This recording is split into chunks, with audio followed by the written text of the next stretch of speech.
In the annals of American history, certain dates stand as stark reminders of profound injustice. July 26, 1949, is one such date, etched into the collective memory by the brutal lynching of Ernest Thomas.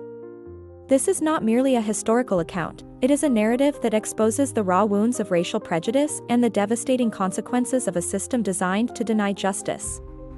Ernest Thomas was one of the so-called Groveland Four, a group of young black men whose lives were irrevocably shattered by a false accusation.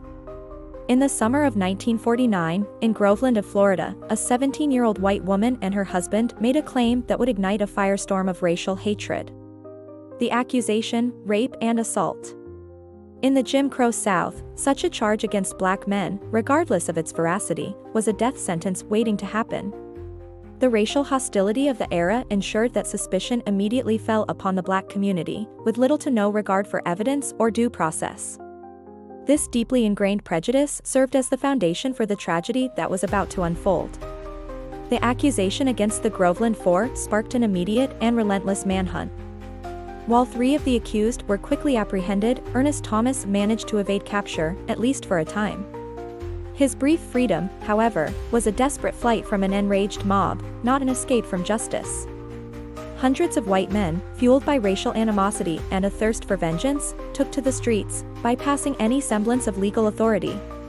Their actions were not about upholding the law, they were about enforcing a brutal social order through terror. Homes in the black community were burned, residents were shot at, and a pervasive fear gripped Groveland. The mob's intent was clear: to inflict violence and intimidation, and to ensure that no black man could ever challenge the racial hierarchy. After 10 harrowing days on the run, Ernest Thomas was found. He was asleep under a tree in Madison County, Florida, exhausted and vulnerable. What followed was an act of unspeakable barbarity. The mob, numbering in the hundreds, surrounded him. They did not attempt an arrest, they did not seek a trial. Instead, they unleashed a hail of bullets, riddling his body with over 400 shots. This was not a moment of justice, but a public execution, a chilling spectacle designed to send a message of terror and absolute power. The sheer number of bullets fired speaks to the depth of hatred and the collective desire to annihilate. The subsequent ruling by a coroner's jury, declaring Thomas's death a justifiable homicide, was a grotesque perversion of justice, a legal endorsement of racial violence. The lynching of Ernest Thomas was not an isolated incident, it was a symptom of a deeply flawed and discriminatory system. The other members of the Groveland Four endured their own torments. They faced coerced confessions, physical torture, and trials before all-white juries that guaranteed their conviction. One was killed by a sheriff while in custody, another shot but survived, only to be reconvicted.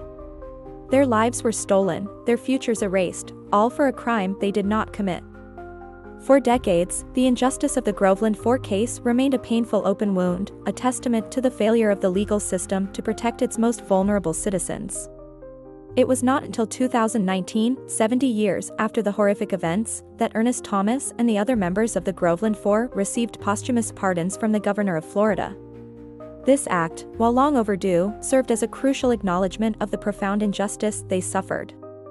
The story of Ernest Thomas is a powerful reminder of the importance of confronting our past, understanding the mechanisms of racial injustice, and continuing the fight for true equality and accountability.